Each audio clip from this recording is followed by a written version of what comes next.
Greetings, and I'm Karin Tilberg, and I want to Oh. thank you for coming out on this rainy, now almost dark and stormy night. I want to say this is my first book talk. And so this is going to always stick with me, and having you here with me means a lot that you came out. And I want to, if someone cannot hear me, if I forget to project, please raise your hand or do something to get my attention, and I will try to speak more loudly. Again, I'm Karin Tilberg, and I just published this book, Loving the North Woods, 25 years of historic conservation in Maine. And what I'll try to do is give a sense of why this book has been written, some of the key forces that were at work in a period from 1990 to 2015, what happened arising from these forces at work, and a few stories that I've put in the book. I really love questions. I could go down so many different avenues, as this book covers quite a bit of history and territory. So I'll only talk for about half an hour, and then see if you have questions, and I hope you will. And I will do my best to answer them, and we can get into a conversation. I'm going to wear my glasses because I have to. Drop the mic a little bit. Yes. It's blocking some folks' view. Okay. Of your voice. That would be fine. So the North Woods, in Maine, I hope you can see this map here. It is typically considered to be about 10 to 12 million acres. Maine is about 20 million acres. And what you see here in green is often thought of as the 12 million acre North Woods of Maine. And I think that sometimes we don't remember how big that is. So superimposed on this is the state of Connecticut. And you can actually switch this around, and I work to make sure that it's accurate. 3.5 times the size of Connecticut would fit into that 12 million acre. And this is really, you know, many people aren't aware of the extent of land that is what we're calling the North Woods. There's not a technical definition, but the organization that I actually just retired a week or so ago, as the Forest Society of Maine, uses the 12 million acre area. And it's a huge area. It also embraces what's called the unorganized territory.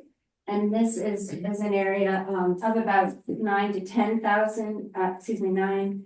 million acres in this 12 million acre area. And this is an area that has no formal townships, no municipalities. And it's really run by the unorganized territory component of the state government. There are very few public roads in this area, especially the UT. And it's privately owned mostly. There are some public holdings in it, but it's a largely undeveloped area. And I will turn this now.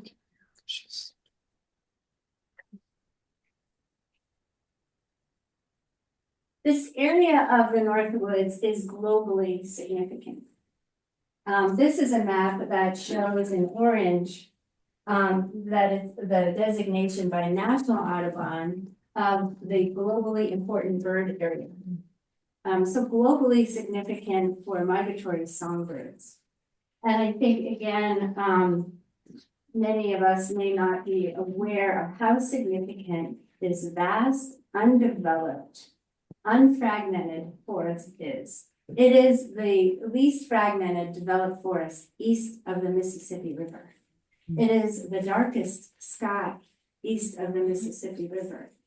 It has the iconic wildlife and fisheries still of the North Woods. The last stronghold of the brook trout, eastern brook trout, and many other species, fisher and others. Of importance to the climate response group, and thank you, by the way, I should have started by thanking you for helping to sponsor this. Maine's forest sequesters now 90% of Maine's annual greenhouse gas emissions. 90%.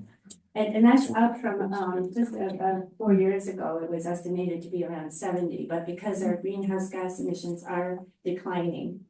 This forest in Maine, all of the woods in Maine together, sequesters and stores 90% of our annual greenhouse gas emissions.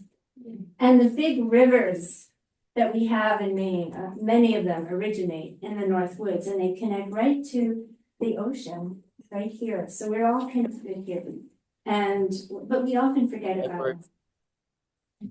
And I did want to make a quote that I mentioned in the book, that the North Woods is the only place in the eastern US where such the largest, most intact, contiguous, temperate forest in North America exists. It's perhaps the most intact, contiguous, temperate forest that remains in the world. And it's been continuously forested since pre-settlement times. So I'm going to just read, and never having done book talk, I was told that I should read from the book. So what prompted me to write this? Well, really, it's because I love the North Woods. Is there a landscape within the heart, perhaps unknown, that emerges when you see a place and know you found home? I had a home that I was unaware of until I first experienced it, Maine's North Woods. Make no mistake, I grew up with loving parents and lived in a happy house.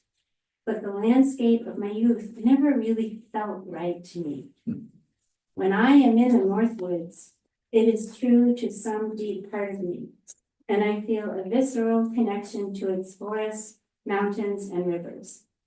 To experience a sense of being home is something that is not to be taken for granted. I am certainly not alone in loving the North Woods, and its power, mystique, and undeveloped bigness enrich the soul for many individuals. I write this story because it is the account of historic conservation measures that unfolded in a place that many call home. A multitude of people wish for the North Woods to continue in its greatness far into the future. It is a place that I love. This is a love story.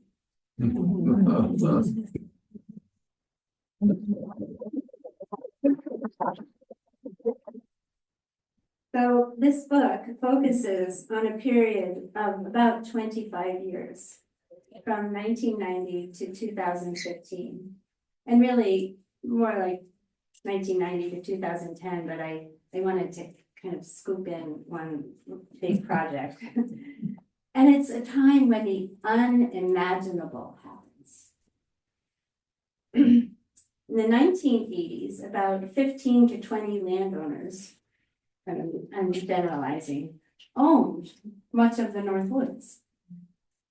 These were largely paper companies and some large family ownerships. And I'm sure you've heard of many of them: International Paper, Great Northern, Georgia Pacific, Scott Paper, Seven Islands, Champion, Fraser, and others. But not that many when you think of the large landmass. Maybe 20 of these large landowners owned much of it. And the paper companies were what's called, many of them, vertically integrated, meaning they owned paper mills. They owned forest land that could supply the mills with pulp and wood. And many of them owned hydro facilities to generate electricity to run the mills. And this is the way it had been for a long time. And over time, companies continued to amass land and manage it.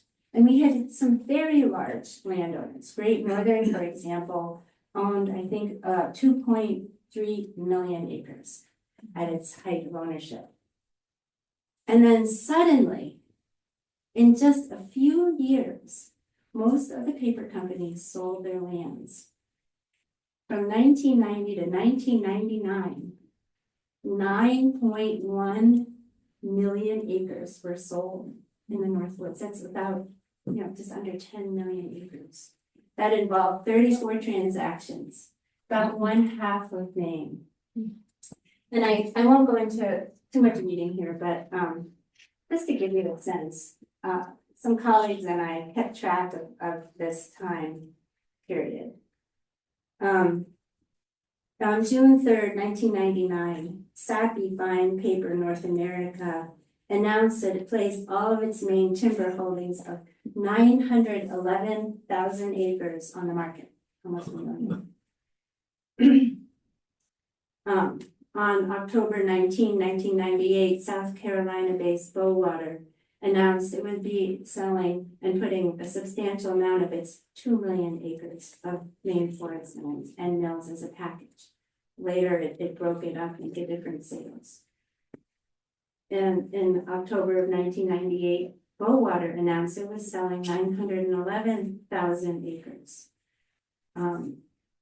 And then it was also selling another 656,000 acres a few months later. In December of that same year, IP, International Paper, sold 185,000 acres of its land. And in April of the year later, 1999, Georgia Pacific announced that it was selling 446,000 acres. And we have a long list here, but it's in a very short period of time.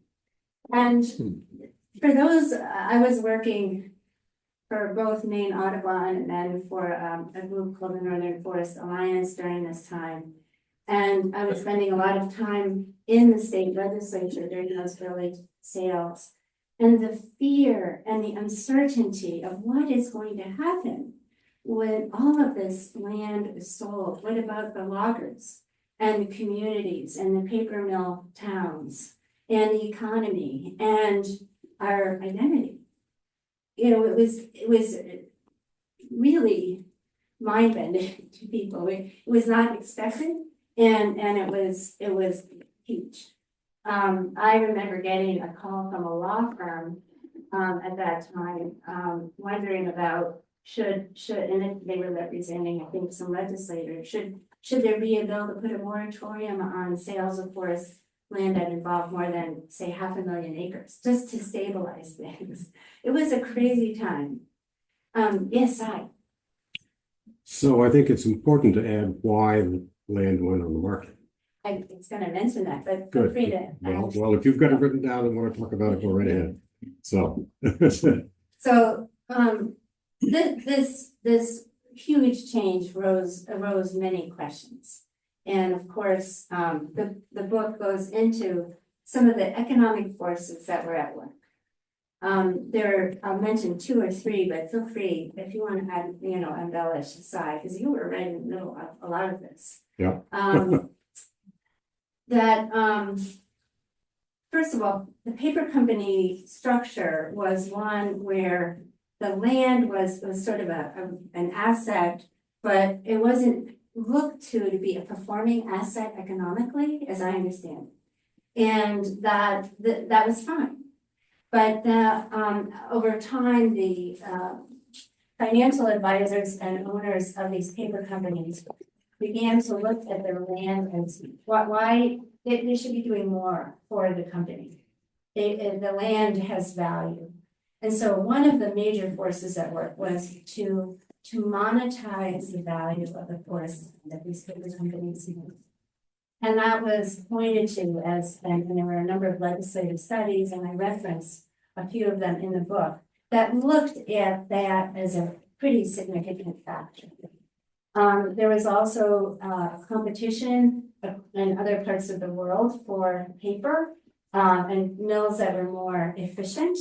And so mills in the US, and certainly that affects the ones in Maine, were struggling to become more economic and trying to find their way in a more competitive world market.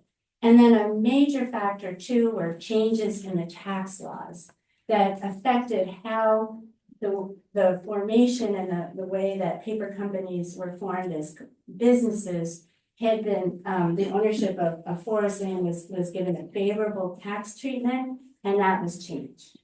And so all of these forces came together and resulted in a very significant sale of forest land, not just in Maine, and this is the segue to the fact that this was happening across the northern forest region. It was taking place in New York, New Hampshire, Vermont, and Maine. And so this became more of not just a Maine issue, it became more of a national issue. And the US Congress decided to commission a study called the Northern Forest Land Study.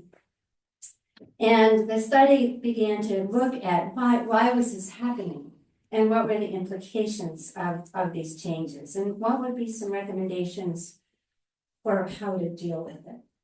And the study was good and involved a lot of people in the region, but there was palpable, extensive concern from landowners, forest landowners that's remained, from communities, from businesses across this region. And so the governors of the 4 states created a Northern Forest Lands Commission. And that commission took the original study and continued to work with it. And there was huge involvement by many people across the region. There were listening sessions, there were studies, and I talk a lot about that in the book of how that there was a good faith effort to involve people who were really concerned. During this time too, there were visions that came up and arose for how do we, what should happen now? There were many people who were quite concerned that there'd be a takeover by the government. People were worried, especially in communities that were used to private land ownership and forest products and reliance on that this might result in federal land grabs, was a term that we heard then. And there were many people who thought this was a time to try to have more conservation of forest land. And so it was a very fraught time with a lot of discussion and research and meetings. One thing I talk about is a lot of meetings. I remember traveling across the region many times trying to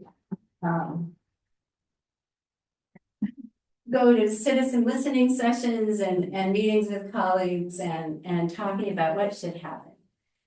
So let me just see where I am here. So Karen, could I say Yes, something about the please. reason for the sales? Yes, please decide. So there was this major tax change. And you may have heard the phrase TIMO, Timber Investment Management Organization. So a lot of these companies had been managing their land relatively conservatively. They weren't looking to it to generate a lot of money for the mill or for the owner. It was a very safe wood supply for them, guaranteed over time. In fact, in many of the sales, a wood supply agreement went with it. So I'll sell you the land, but you need to continue to supply me. You, the new owner, need to continue to supply it with. So the sales were done very reluctantly.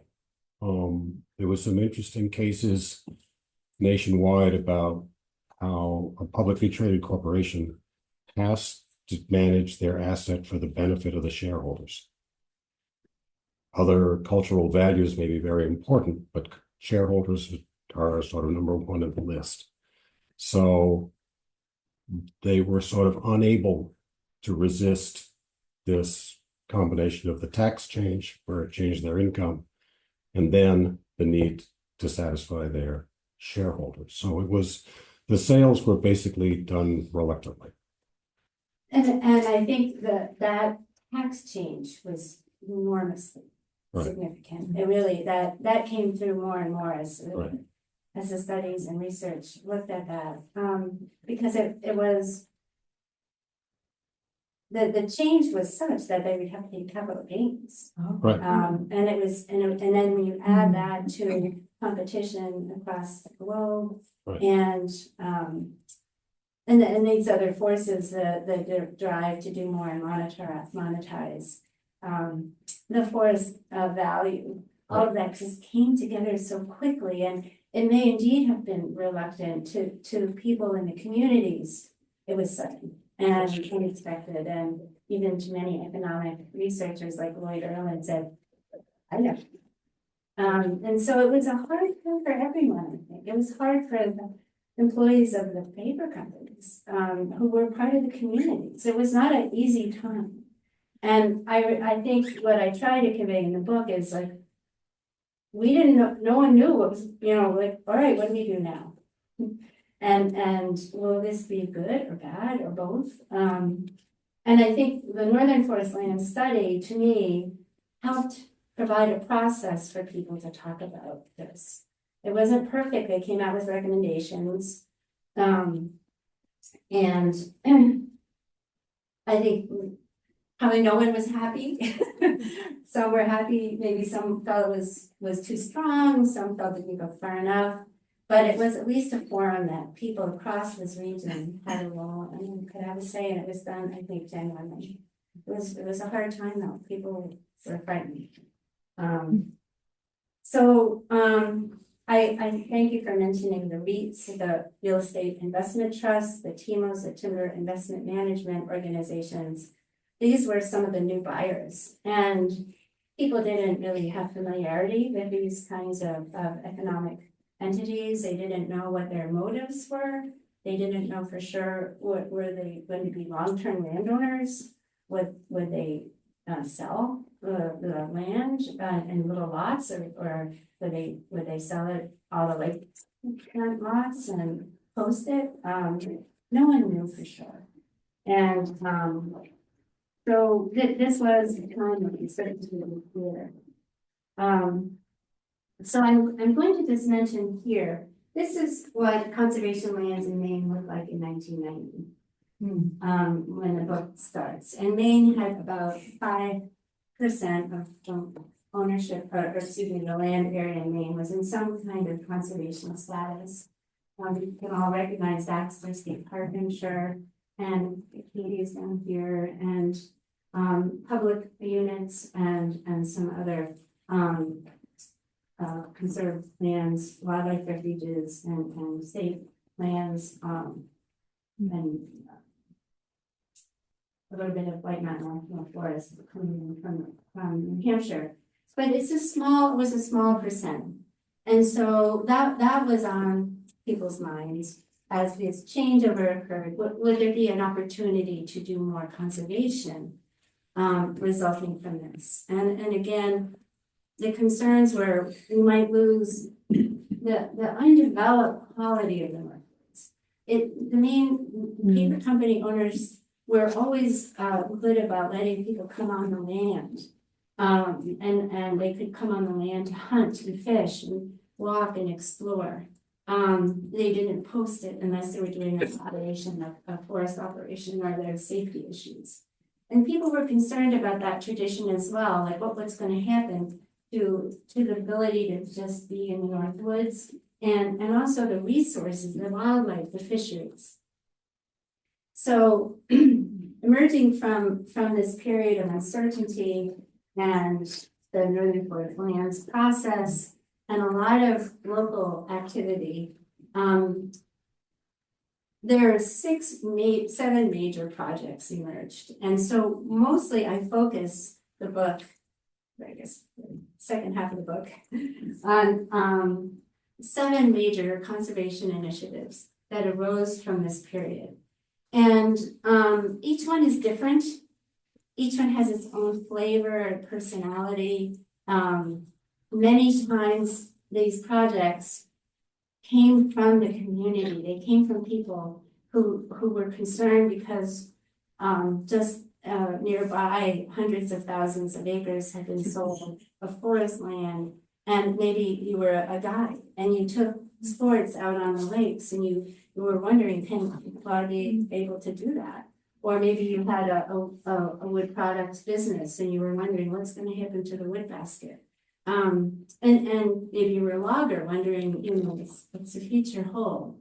And so I happened to be working for the Northern Forest Alliance, which was a regional group of 40 national, regional, and state groups that formed an alliance during this period to look at what would be some productive opportunities. And I did a lot of work with community groups. I traveled a lot to people in Grand Lake Stream and met with folks there. Yes. I don't understand who bought it and what did they pay for it? So the entities that bought it were TIMOs, Timber Investment Management Organizations. And so these are entities that pooled investor money. So say that you're an investor and you put some money to this pool. And then that pooled investor group would buy 500,000 acres of land and manage it. So Wagner Forest Management, for example, still owns quite a bit of land in Maine, and they bought quite a bit of, they manage it for two entities, one called Beirut LLC and one called Typhoon LLC, who are the actual teams. Lime Timber Company is a TIMO. There was a group, Conservation Forestry LLC is a TIMO. They bought Hubert lands. And so, and then there were buyers like McDonald from Alabama. That was a company that bought quite a bit of forest land. And then there were some individuals that bought some of the forest land. You may have heard of John Malone. He's a wealthy individual from Western US, one of the largest landowners in the country. He and his family own 1 million acres in Maine. They bought quite a bit of Maine here, land here. Another landowner that's quite large is the Buck family. And I don't know if any of you have ever eaten at a Subway, the Subway station sandwich shop. That is was owned by the Buck family, and they are the largest landowner in Maine now at 1.3 million acres. Mr. Dr. Buck passed away about 2 years ago now, but his sons own that land now, and it's managed by Landvest and Huber Resources. So there's still a relatively small number of landowners that own the North Woods. But there are TIMOs and investment groups like that. A real estate investment trust bought quite a bit of land that was Plum Creek, which you may have heard of. They now were subsumed and purchased a few, almost 10 years ago, by Warehouse. And so there's been a churning of ownership by different kinds of landowners. We do have the 7 islands. Ownership has remained stable through this period of time. That is the Pingree family, and they own close to 1 million acres. So not everyone sold. The Pingree family held on their land, but the degree of change is really what shook, I think, so many people during this period of time. So I wanted to see. So just remembering this map here, 1990.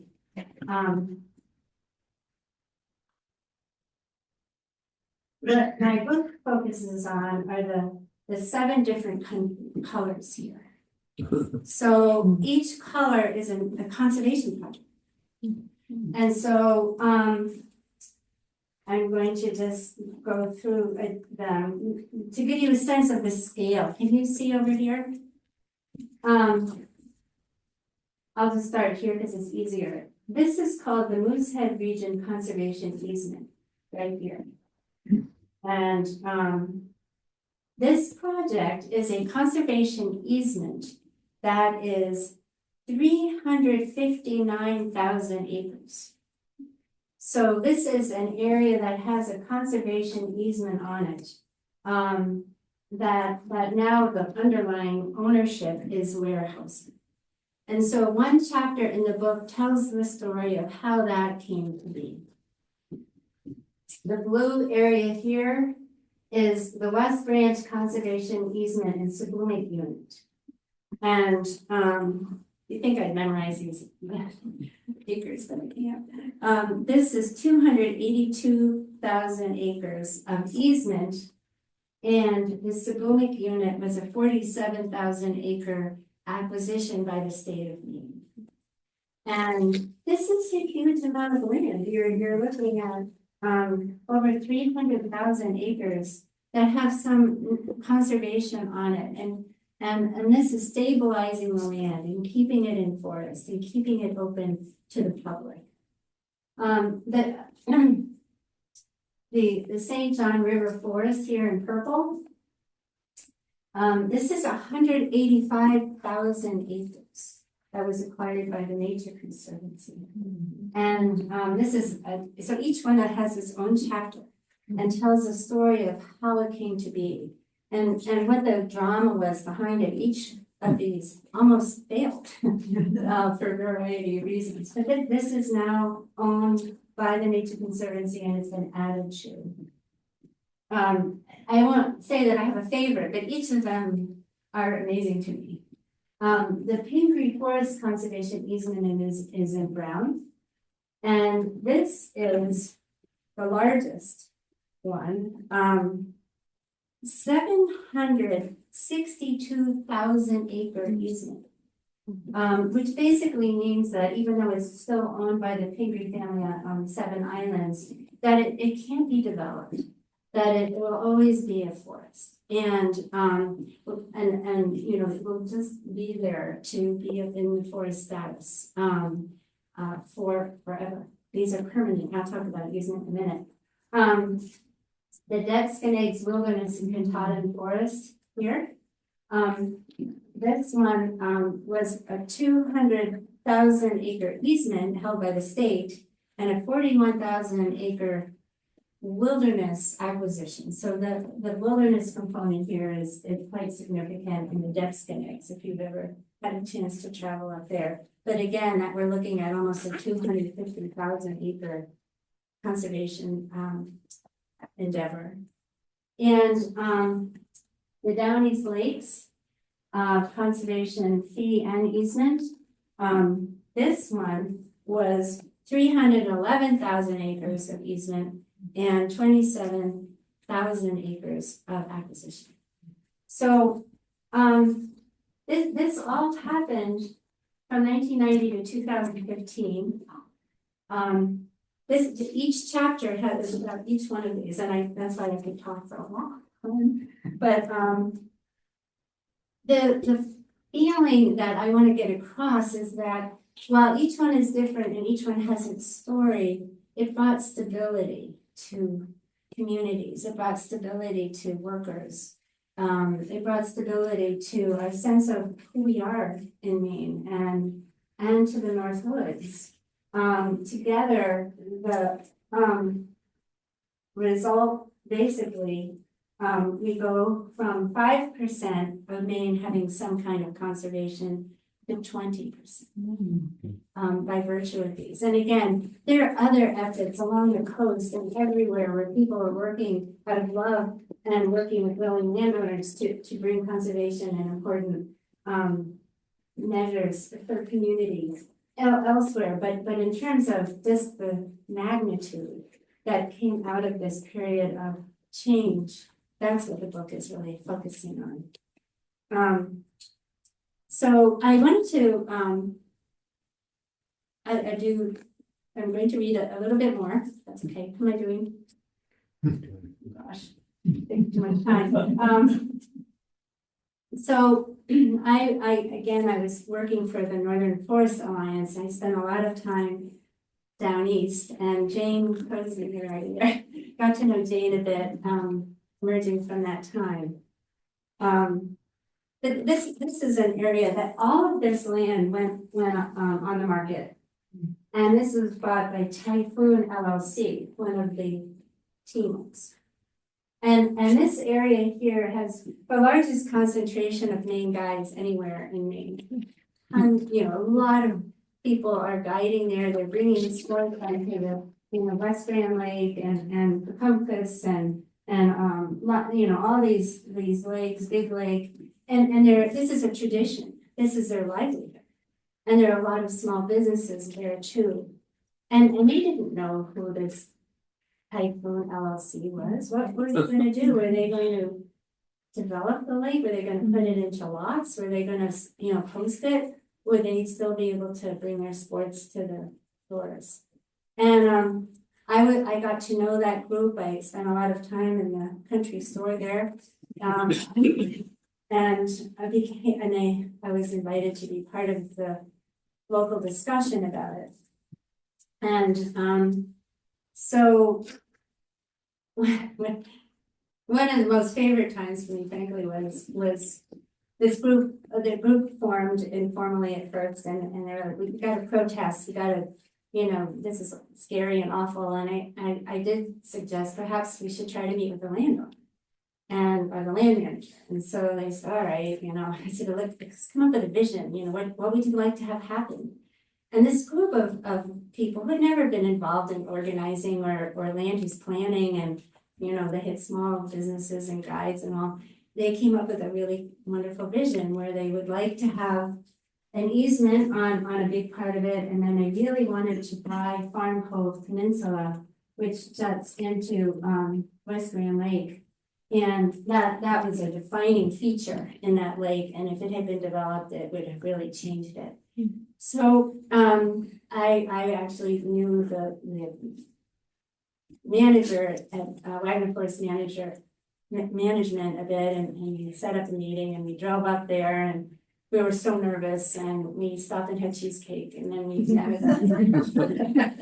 and so the group presented the vision, and we had a wonderful man, Keith Ross from NEF, New England Forestry Foundation, with us, who was a wonderful land conservation forest group, and Tom Colgan, who was the manager for the Wagner Forest Management, listened. And we could have heard a pin drop. We put out the whistle. It was quiet. And I remember, I can visualize him leaning back in his chair. And everyone, we just didn't know what to expect. And he said, "Well, why don't you do it in 2 stages? Find a partner to do the easement, and then I'll sell you the Farm Cove." So we went home, and our adrenaline was like up here, and we were unsure, and so that led to what I'm about to read you. The group sat, was trying to decide, can they do this? They're just a little. At this pivotal moment in the McGrath home, and Ed McGrath was one of the key members, he and his wife. This influential group of residents of Grand Lake Stream was focused on whether or not to proceed with its vision. Should the group commit to buying a portion of the land, the Farm Cove Peninsula, amounting to about 27,000 acres, and also commit to purchasing a conservation easement with the NEF as its partner on the rest of the land, about 312,000 acres. The time of decision was at hand. Should the group go forward or not? The pros and cons of moving forward were thoroughly explored. And then Keith Ross of NEF was asked by one of the members in attendance the question that loomed in each participant's mind: how much is this going to cost? Keith paused a moment and then answered, well, at least $30 million and perhaps millions more.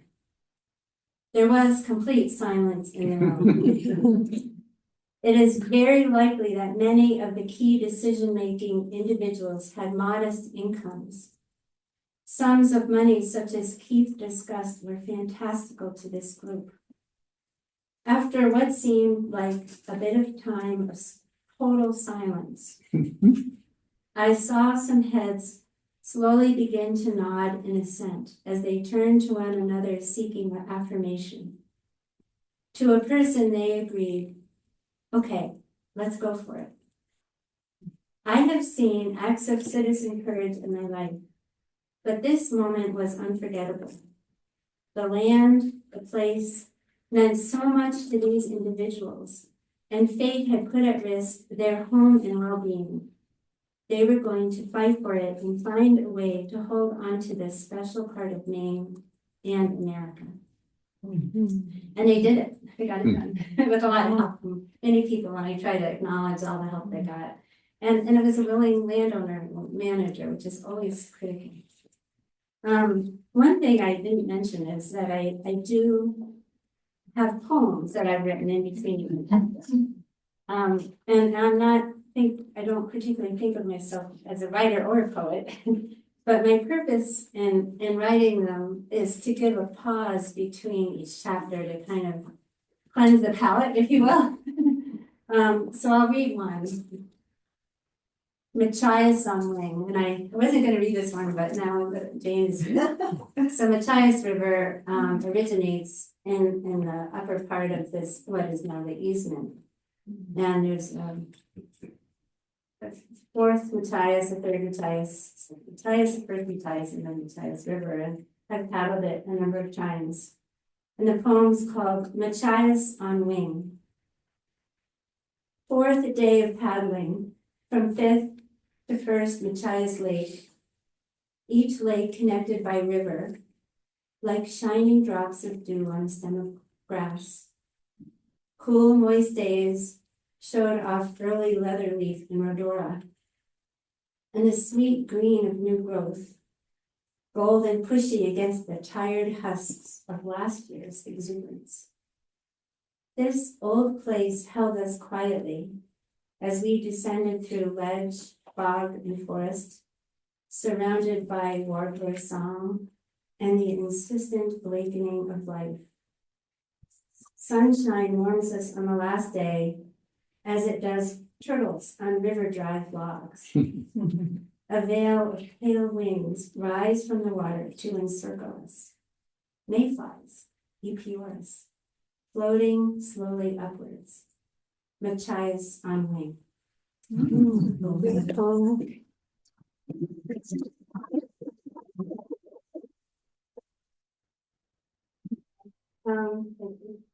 So I'm running out of time, so I'll just say then that there have been so many other initiatives. These book really looks at those really big ones that typify this sort of opportunity to work with landowners and green conservation. So many people were involved. Our leaders, congressional, state, local, funding sources came through, partners, landowners, of course, were critical. And now you're looking, this is my former organization. This is a map that I have and that I can use, but it's basically the gray and the green and the red are in some form of conservation status, and it's pretty comprehensive. The yellow actually are tribal only. But we're now, why is this important? First of all, I'm not taking any proceeds from this book. All the proceeds go to the groups doing conservation in the North Woods and the Wabanaki Land Return Fund, and I'll just be breaking up if I ever get any. Oh God, this works, but I'll be distributing it to the groups doing the conservation in the North Woods and the Wabanaki Land Return Fund. But why is this important? What could have happened I learned recently from one of my former board members who had worked for Diamond, and then Sir James Goldsmith, that they had development plans for a lot of the land that they owned for a period of time, with lots of subdivisions and divisions. That could have happened. Land could be posted, and people might not be able to have the tradition of going and walking and fishing and hunting and exploring on the North Woods lands. If there is development in roads and commercial or residential development, the habitat changes quickly, especially interior species are lost that require larger areas of intact forest. And the traditions of our essence as a state and as a place eroded.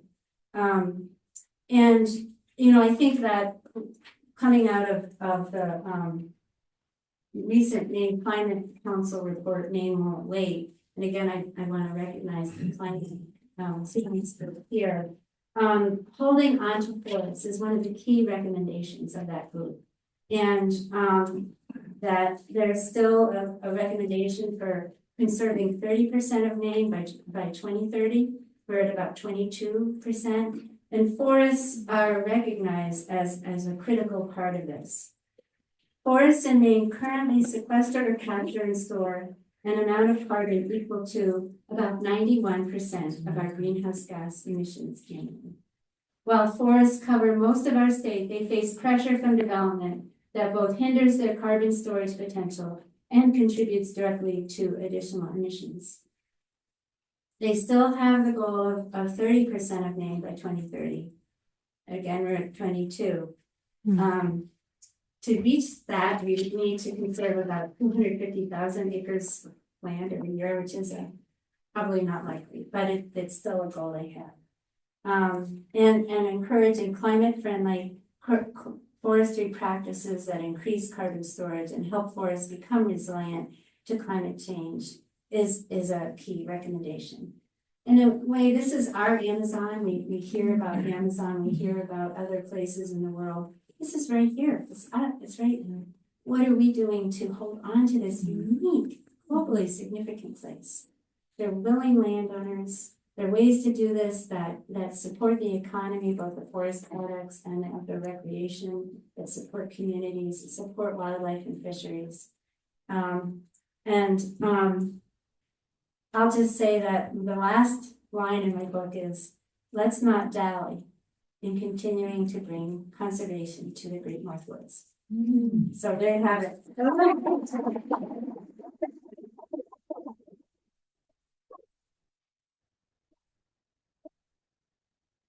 Well, I'm happy to try to answer any questions. Yes. So can you say a little bit about the relationship between conservation easements and economic and forest product interest? Can they coexist? Can they complement? Can you say a little bit about that, how Yes. it works? Yeah, thank you. And that's a really important question. So conservation easements, especially I'll speak, we're very comfortable with the Forest Society of Maine. We are a land trust and we hold 1 million acres of conservation easements in Maine, mostly in the North Woods. It's all the green here. Most of the large forest easements, conservation easements, allow for forest management to continue. So each of you, imagine owning 100,000 acres right now. And you would like to manage it over time for forestry. You might each have slightly different goals for that. Some might want to manage, for hardwood or softwood or both or whatever, it might be a little different. But the easements that typify these large deals allow the landowner to manage for forest.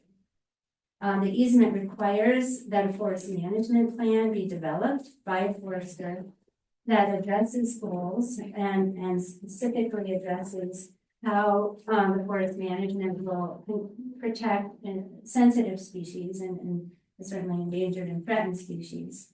And most of the easements require the landowner to demonstrate on say a 10-year average that they're not harvesting more than growth. And this worked well in Maine because it was a way to hold on to the tradition, most of them assure pedestrian public access. The landowner continues to be able to own the land and pay taxes. They, most of them are in tree growth tax, and that doesn't change when an easement is placed on the land. And typically the easements restrict the number of divisions of the land in perpetuity. The easements are in perpetuity. So as far as long out there as our society exists with property law, these easements should be in effect. And so it allows for that flexibility of forest management over time, because tree species may change over time and forest products may change over time. The landowner usually retains the right to sell carbon offsets. Carbon credits on the market. They could decide not to manage. They don't have to manage for forest. They can just let the land be. But that has worked well in Maine, and it has enabled, I think, people to embrace more conservation, and certainly these large conservation projects. That help? Okay. Thank you. Yes.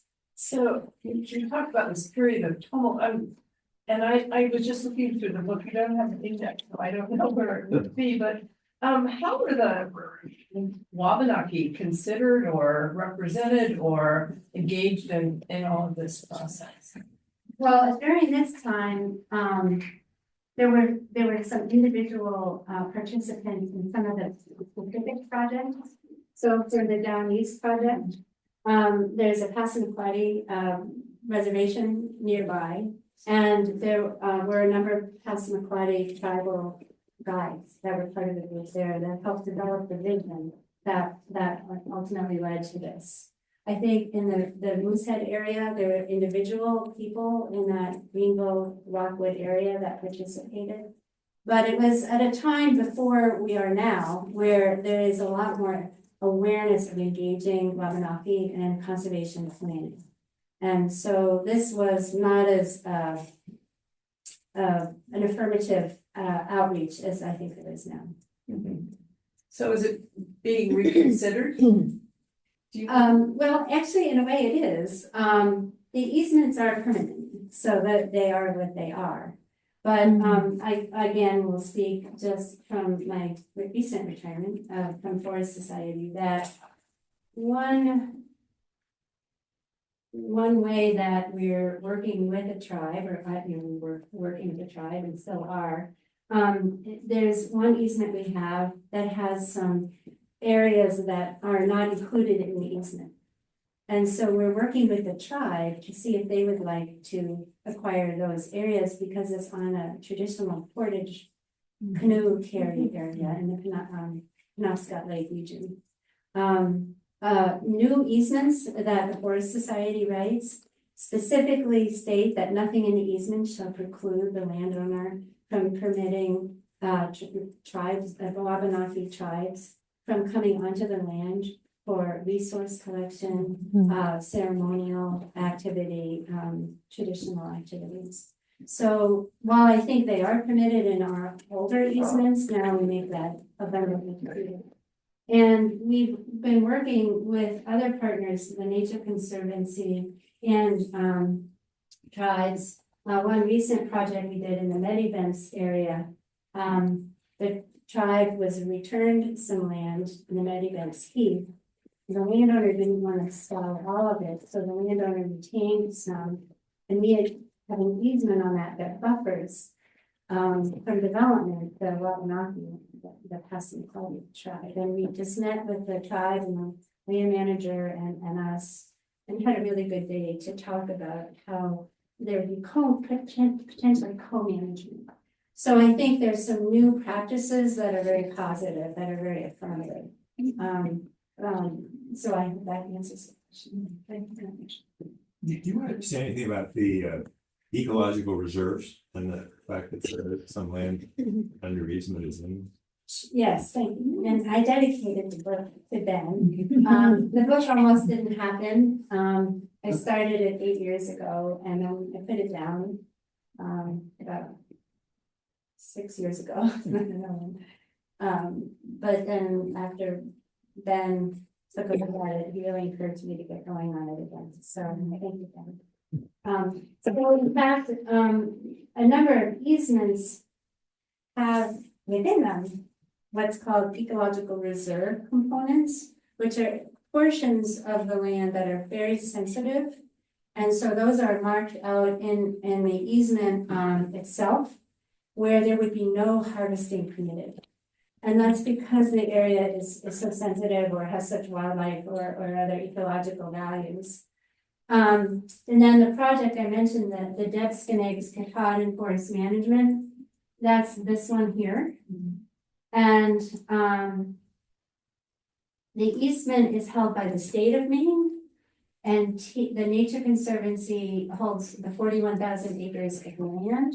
The Forest Society holds an easement on the Nature Conservancy land. That's called an ecological reserve easement that really sets that area, which is unusually ecologically significant, as a wilderness area. So there are some projects that have components within them where harvesting is not permitted because of the special qualities. Or when a project's done at the outset, there might be a part of it that is set aside more for ecological reasons and the rest is more the working forest. Yes, I was just thinking about monitoring the Pacific Land Trust. It must be an enormous task in monitoring. it is. So I'll say a word about that if you're willing. So again, I'll just use the Forest Society of Maine, our 1 million acres of what we're responsible for ourselves, and then we monitor another 200,000 acres for the state of easement. So a typical year would be that in the winter, our staff would be looking, using satellite imagery at changes from prior years to the current years. Changes in whether lakes have been developed or there had been any major change that looked contrary to the language of the easement. Based on that, in the spring, before leaf out, our staff flies over the areas, the easement areas, and we look carefully from the flyover to see if any hot spots or if anything we saw in the satellite imagery, it required a closer look. And we take photos and records. And then in the summer and fall, we both meet with every single landowner we hold an easement on. And we have 53 easements now, but it's more like 60 landowners because there have been a few divisions. And even though the land is divided, the easement's still on the land. And we meet with everyone to talk about the forest management of the preceding year or two and where they're going. If there are any questions or issues. And we set foot on every single easement every year to identify if there are any concerns. So it's a lot of work, but we have a great, team. And I know New England Forestry Foundation and other land trusts have other strategies for monitoring. They hold a lot of land too. Yes. So, looking at this map and you see this enormous success at scale, thousands, millions of acres. The number of people making the decisions is very small. In the towns, we have the potential in every town to designate land into a kind of forest reserve for a small tax payment. Has anybody ever monetized or ever counted the amount of acres that it would be included in a small scale, many person initiative, all built on the same value set? So if I have 50 acres, I can get a $400 tax abatement on my property tax, and I put 48 acres of it into forest management. How many people are doing that? And I'm sure there are many, given my abatement incentive. Has anybody ever told you the amount of acres? Because I bet it's a lot. Well, the excellent question, and I did serve on a portion of the Maine carbon, Maine won't wait, natural working lands, subgroup of the climate council. And we did start to look at revising Maine's open space and farm and open space law, which is essentially current use type taxation. I mean, the tree growth tax is a force in and of itself, and it's, in my humble opinion, would be very hard to amend, and I don't think really anyone wants to amend it. It's working well and all. But the farm and open space law is something that is perhaps not working as effectively as it could, in terms of the goals you're talking about here.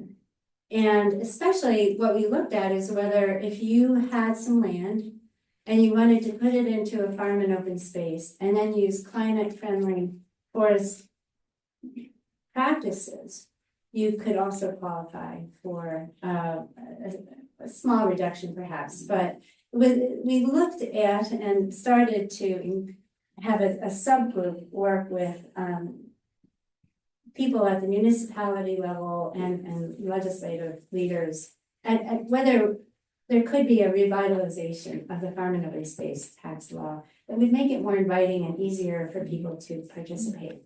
But I don't know that anyone has done a full assessment. I just don't. Well, it's in the town, right? Every town has got the records. They would, you know, in a way, all the information is there. It's a data fund. It's I think that thank you for highlighting that a small group can make a difference if you do your research, if you have a practical, like a solution that would work for everyone. You know, what they can't to kind of listen and say, what does the landowner want? And what is, you know, what's good here? And would this cause a problem for anyone, or does it fit in well with the values? And those are the kind of key questions to ask. And that's what a lot of the groups did here, and the people did. There's a group in Greenville, Friends of Moosehead, that really influenced the easement there. And there was Friends of the Boundary Mountains, whose vision is still influencing some of the conservation going on there, and Friends of Bald Mountain Pond, and then Friends of the Down Aesthetics. So, yes. Following on Peter's question, the local land trust is looking at the fact there aren't any more big chunks of land to buy on the Blue Hill Peninsula. A few left, but not many. A lot of the forest land is in pretty small lots, 50, 100 acres. We have some people here who probably know that statistic better. And so how do we reach those people with these kinds of incentives? That's on our mind a lot.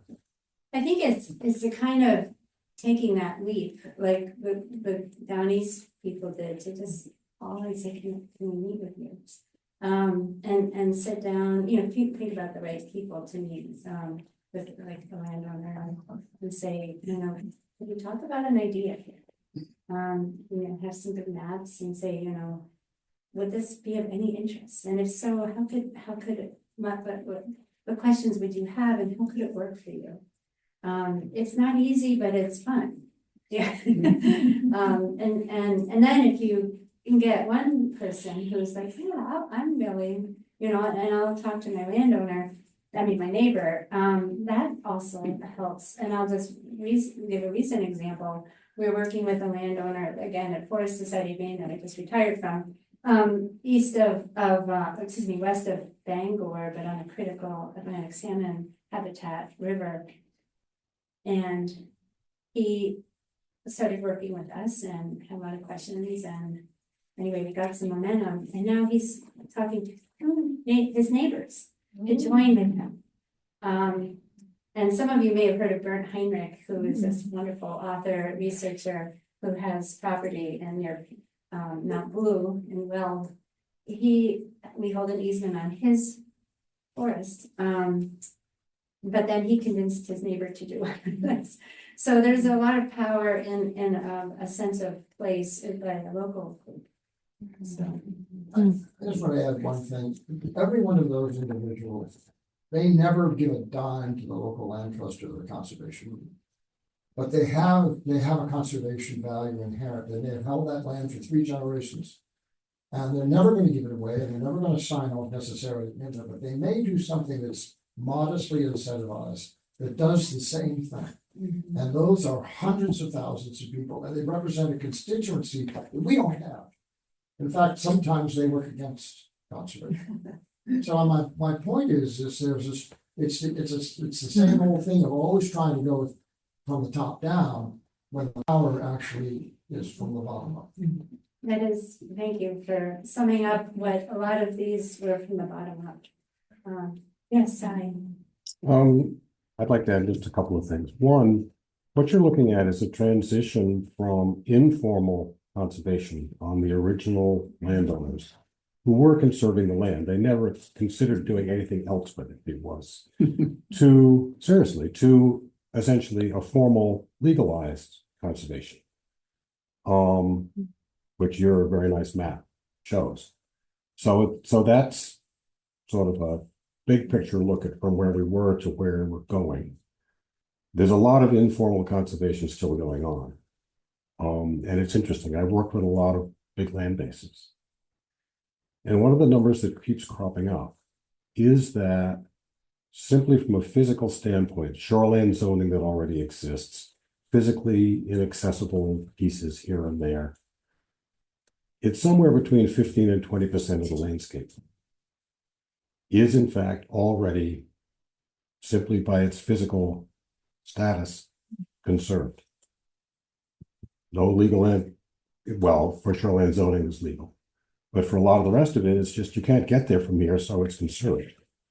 So you need to, it's not formal, it's not going to appear on anybody's map. And yet it is informal conservation that's there and will continue sort of indefinitely. Yeah, I want to emphasize that first point. I think the paper company ownership was, they were not about to develop the land. Oh. And they allowed people to just be on the land. I think what happened when they sold, there had to this huge trust and relationship, with that set of owners. And the fact that we even have the North Woods is in thanks to that. But it was the changeover to the new landowners that caused this fear and this uncertainty. And so what do people do with that? And hold on to what they've appreciated and hold on to the traditions. And I think that the Maine Natural Emerging Lands Coast did just what you were saying, Sarai. They looked at, if you add up shoreline zoning and other regulatory existing and also current use tax, there's some stability there. So let's hold on to that. But when there's opportunities to work with landowners, I will, again, this is amazing to me, but a 30,000 acre piece of land went on the market rather recently. And this, I'll just kind of go like that, pardon me. And it was a sealed bid process by Landvest. And we got 5 calls from out-of-state forest buyers who were interested in bidding on it and wanted to know if they won, would we do an easement with them? I mean, so it's like there's a lot of opportunity out there. And so are we ready? Can we take action when the time is right? Do we have the conservation funding like Land for the Future? Is one of the recommendations to resupply that? Do we have the awareness, the will, are we paying attention? And so there are opportunities, but I was surprised by that. Yes. Just curious, did they show any interest in linking the easements to carbon credits? So I would say probably all of them had in their mind two ways to make money, if you want to put it that way. They buy the forest land, well, 3. I think many of them wanted to manage for forestry. They were interested in selling an easement. We would buy the easement, for example. And then also possibly sell carbon. So, and we're seeing more and more larger landowners, medium-sized landowners in Maine thinking about or already selling carbon. Yeah, I'd just like to say, we're all fantastically lucky to have these huge forest lands, and we owe Karin and her coworkers a tremendous debt of gratitude for their work. I worry when I hear that we have 90% of our carbon emissions are covered by our forest. Climate change doesn't recognize any state borders. I worry that people will think, well, 90% is taken care of. We don't have to change the way we do things. Really, Maine's forest should probably be able to absorb 200 or 300% of Maine's greenhouse gas emissions. So we need to keep our eye on that goal as well. well said, yeah. Thank you. And thank you so much, Karin. You're welcome. Yeah, that's really important. Yes. One. Karen, I I mean, don't want to keep going. talking about the Maine forest and the North Woods is really important, and I commend you also. But there are also a lot of local land trusts and that are doing terrific work, like the Maine Woodland Owners is conserving has a lot of land they're conserving, and obviously Maine Coast Heritage Trust and the Blue Hill Trust and Frenchman's Bay. So there's a lot of coastal land and local land in townships that is being conserved. And that's important too. I don't know how many acres that totals up to, but not in the millions. It's really important to, this book just happens to be about the North Woods, but to recognize this amazing effort along the coast and even 1 degree in the coast. Those are important rivers and watersheds and places that are essential for, climate change, sea level rise and, sense of place and recreation. And so it's all, I'll just say that one of the greatest pleasures for me is that in Maine, the conservation community plays well in the sandbox. I mean, honestly, we just finished partnering with the Downey Salmon Federation, TNC, and the Nature Conservancy on the Narragansett River headwaters. A little project called the Eagle Lake project, a 5,000 acre easement. But John, you are absolutely right, and this wasn't meant to not recognize them. It's just sort of focusing on the big North Woods here. The other component of that is the educational component too, because so many more people are aware of land conservation now than they were 20 years ago because of all the work that these small organizations, smaller organizations have done. John, yeah. Just, it's so crazy in a way, but is anybody exploring the intersection between conservation and the need for affordable housing? Where they intersect? I mean, it sounds dissonant, but is anybody doing any work in that area that you're aware of? Well, I will say yes, but only, I only have one data point for you, but give an example of that. So, Greenbelt, here we are, this Moosehead, Greenbelt down here. So when I was hired by the Forest Society of Maine, I was hired to work part-time in Greenbelt, and I lived in a very cold apartment for a number of years, part-time, very cold. And I got the whole idea was our back roof, was getting full of more and more easements, and we wanted to be part of the community. So eventually, after a year or two, a few of us got together and we sort of started the Moosehead Region Economic Development Corporation. And I just got off the board because I just retired, but that group has been working on an affordable housing project in town with the Northern Forest Center. And with land that actually emerged out of the Plum Creek project, but it enabled some land to be available. And then the EDC group was negotiated with the Northern Forest Center, and there's gonna be affordable housing. And, we're looking at possibly another project, I won't draw too prominent in a circle, that might have some conservation and some affordable housing, workforce housing.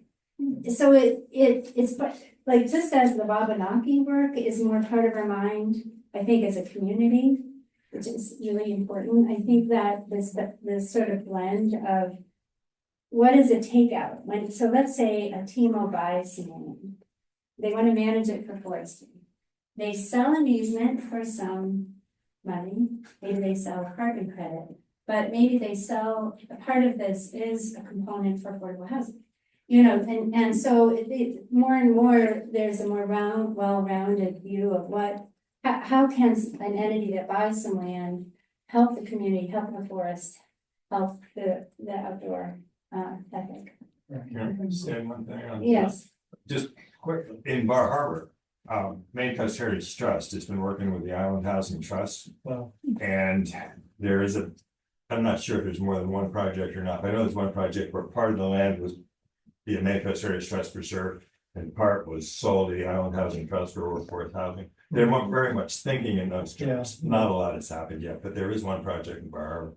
that's great, yeah, thanks. And there's a project in the Island Workforce Housing Trust in Deer Island. Yeah. yes. Yeah, also kind of part of this conversation, what you just said about these sales, someone coming in, and they're going to you for a conservation easement, but in the back of their mind, they're thinking still about how to make money off of the land. And what I appreciated about your talk was that you were kind of raising up the non-monetary assets of land, how we recreate and just the beauty of it. And so with conservation, like that's this question, like a conservation easement, which is permanent and then, might run into some trouble, as you were saying later on, when you start thinking about, like indigenous rights to land or uses of land that aren't, exploiting it, but aren't, then that you can't do because of the conservation easement. Like, how do you prevent kind of more exploitative development, which is the point of the conservation easement that, I obviously agree with, but without kind of like putting the land still in a box. So I think a big part of this conversation is about decommodifying the land entirely and removing it from a speculative market for land. I mean, there are like a community land trust model, like there are models out there for that, for landowners where you could still, live on the land, relate to the land in that way, but then there's no longer a monetary value. So just food for thought. Thank you. That was so important. And I could you stand one more poem? So I have a law and a science background, which have helped me to do this work, but it's really my feelings that are, you kind of get me going. And so I'll just read this poem. Home again. Once again, I am with myself at home. The path through the sun-girdled spruce brings me closer to my place. As I climb to the mountain meadow, my soul opens in recognition. The rough rock terrain and plunging arrow streams awaken these forms within. Ridge lines glazed with light burn into my heart, and writhing river gorges echo my restlessness. Days take on a rhythm. They are without time. Earth shares her secrets, and I am home. And it's that not losing sight of that, keeping enough flexibility for the future and trying to hold on to those community values that you want to hold and plan for. You're not sure what they're going to be down the road, but you want some flexibility. There are towns in Massachusetts that have gotten so excited about conservation that they're in the box. They they want more housing, and they don't have any land to put it on. They sort of played themselves out of the game in some way, so Thinking about that. thinking about that's important. Yeah, and the Pingree easement, the Pingree family, the easements, I think, around 780,000 acres, but they're owned more than that. They kept out some land of the easement for maybe building sporting camps or commercial buildings or something. And many projects do keep some land out for flexibility. So that's always thinking about this down the road, like, what is it gonna be like? Like, you know. Hard to say. Right, that's. I kept you here way too long, I'm so sorry. Yeah, thank